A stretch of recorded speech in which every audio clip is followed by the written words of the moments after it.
compound interest. Instead of paying just simple interest, banks often use compound interest.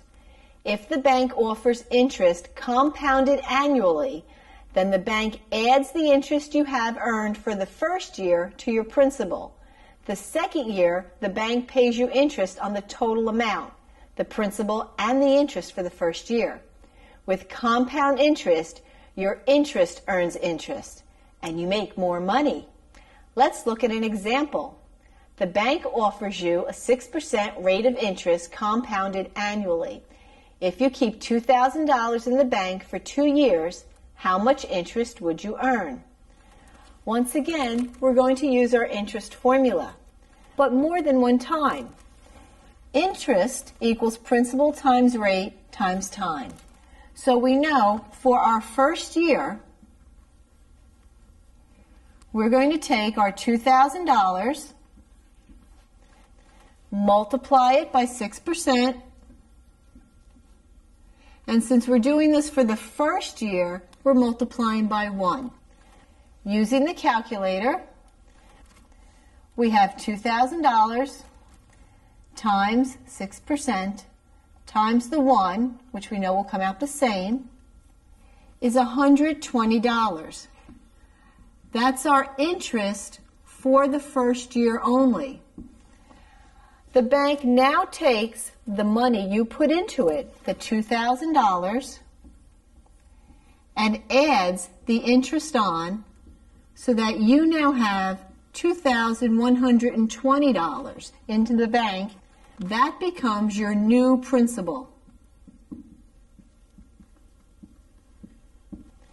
When we go to the second year, they're going to not use $2,000 as your principal. They're going to use the $2,120 times 6%. And since we're only doing this for the second year, that's 1 year, the second year, we're still multiplying by 1.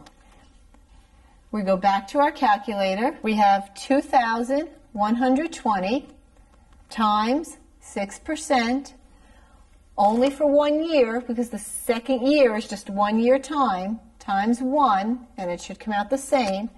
We get $127.20, and that's our interest for the second year. Our question was, what was our total interest?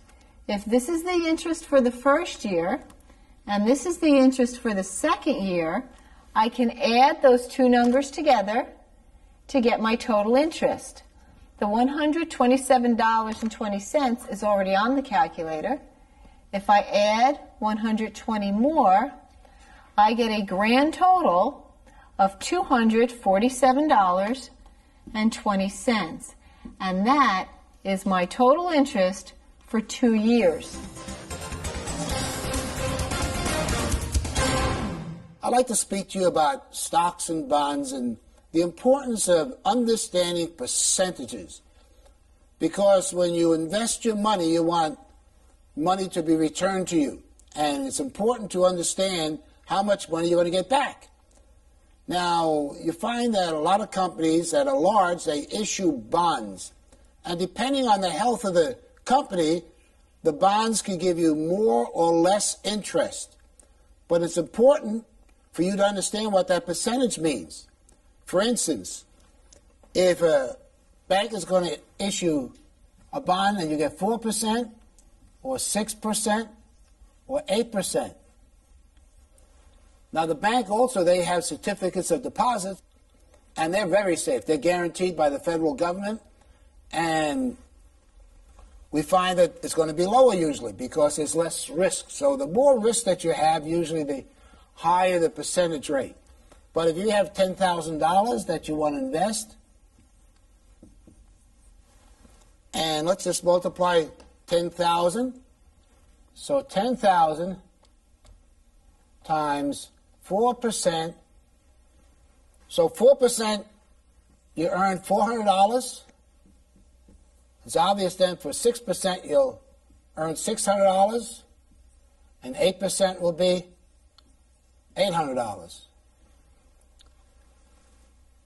And when you earn the higher interest, it's going to be more of a risk.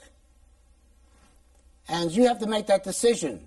And there's also stocks where they put them all together and companies sell them, so there's less of a risk. But it's very important for you to understand this little symbol, what this percentage means. And as you hear me often say, use your math skills to make intelligent decisions so you can earn extra money. Please pause the video now and complete the problems in your workflow. When finished, press play, and we'll continue with the next lesson.